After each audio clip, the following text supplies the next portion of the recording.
Kiburi ni tabia mbaya. Kama unayo, tafadhali muombe Mwenyezi Mungu akusaidie uache tabia ya kiburi. Kiburi ni moja kati ya tabia ngumu sana kujigundua kama unayo au la. Na kwa sababu ya ugumu wa kujigundua, ndiyo maana tabia ya kiburi imeliza watu wengi. Naam, watu wengi wako na kiburi, lakini hawafahamu. Labda wanaona kwamba ni sifa njema ama ni kawaida, lakini mwisho wa siku kiburi kimefanya waweze kuachika katika ndoa zao. Kiburi kimefanya waweze kufukuzwa kazi. Kiburi kimefanya jamii iwatenge. Kama ni baba, mama, mtoto, kaka, dada, huko na tabia ya kiburi, tambua kwamba sio sifa njema. Kama hautojirekebisha, ipo siku kiburi kitakupeleka shimoni. Sitaki uingie shimoni, nami pia sitaki niingie shimoni.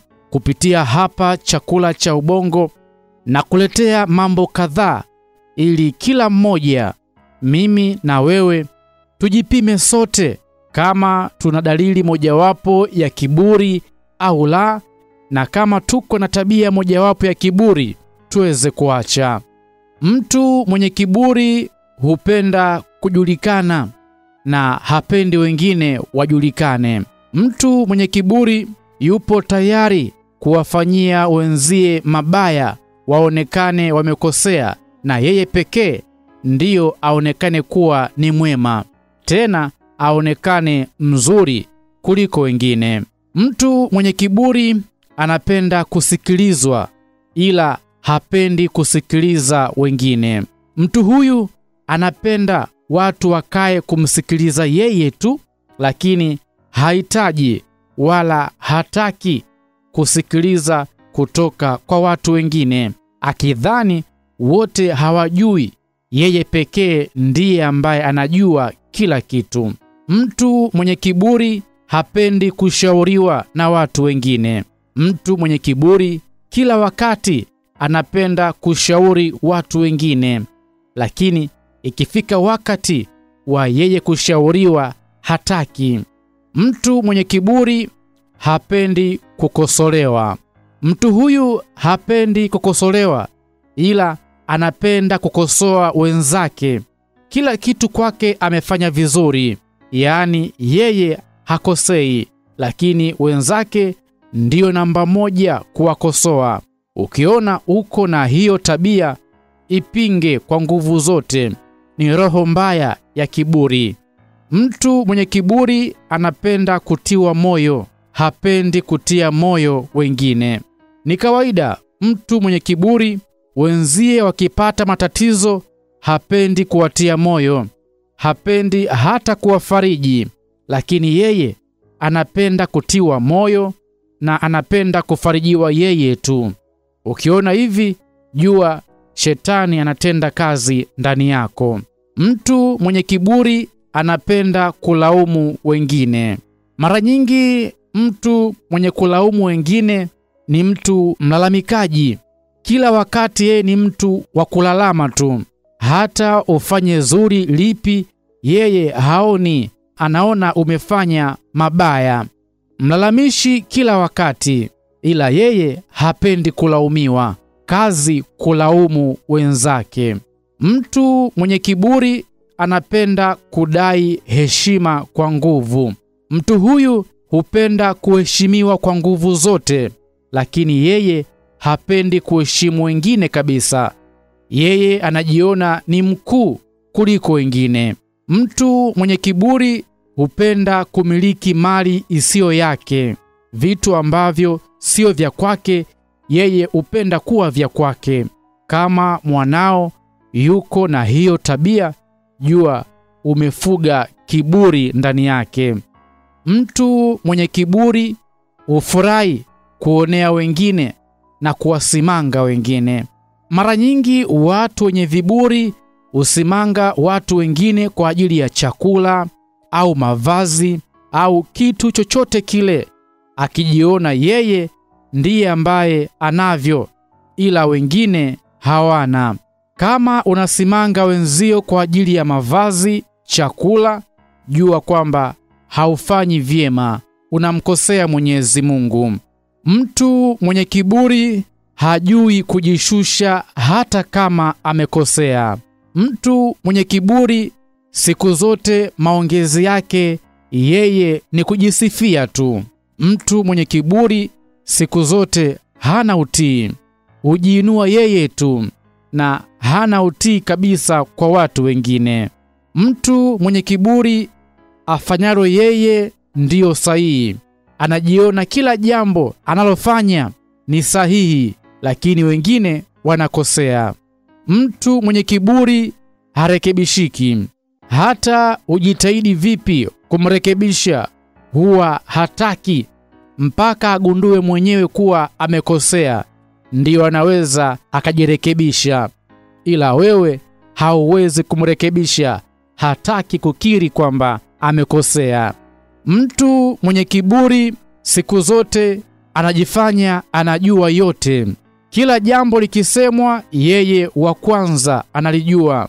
Kila kitu yeye ndiye ambaye anafahamu kiundani. Hiyo ni tabia ya kiburi na haipendezi kabisa.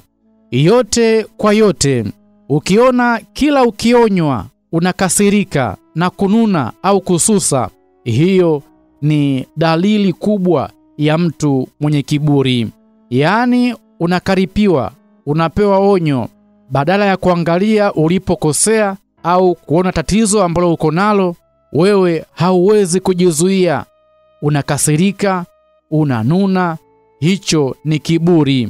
Ukiona kila ambapo unamkosea mtu lakini hauoni kosa lako, unaona makosa ya wengine tu, hiyo ni ishara kubwa kwamba wewe una kiburi ndani yako. Kiburi siku zote ni kitendo cha kuona kosa la mtu mwingine pasipo kuona kosa lako. Ukiona kila ambalo unafanya unataka ujilinganishe na watu wengine, hiyo ni ishara kubwa kwamba wewe uko na kiburi ndani yako. Ukiwa na kiburi siku zote unajiona wewe uko juu ya wengine. Unajiona wewe ni mzuri kuliko wengine. Unajiona wewe ni msomi kuliko wengine. Hicho ni kiburi.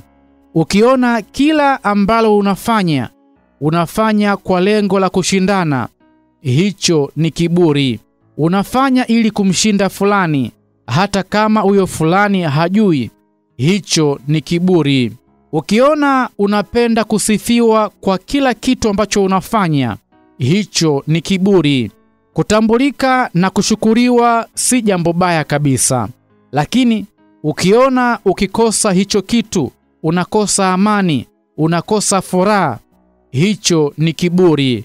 Kwamba umetoa msaada, umefanya kazi fulani, lakini hakuna ambaye ameona ama ameshukuru, na wewe roho inauma kweli, jua hicho ni kiburi. Siku zote anayetenda jambo na kutaka wengine waone, asifiwe, kama asiposifiwa roho yake inauma, anajisikia vibaya, hicho ni kiburi. Ukiona hauko huru kabisa kutumia lugha ya pamoja, yaani kutumia tume, unapenda zaidi kutumia lugha ya binafsi kama vile nita, nime, yaani nitafanya, nimefanya. Unapoongelea mambo au umiliki wa vitu, hiyo ni dalili kuwa una kiburi ndani yako. Siku zote penda kutumia lugha ya pamoja kama vile vitu vyetu, jambo letu, huduma yetu, sisi na kadhalika.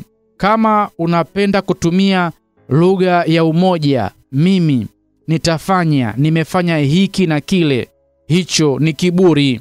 Unapoongelea jambo ambalo na wengine pia wameshiriki, hata kama ni mchango mdogo mno, ni vyema ukatambua mchango wao.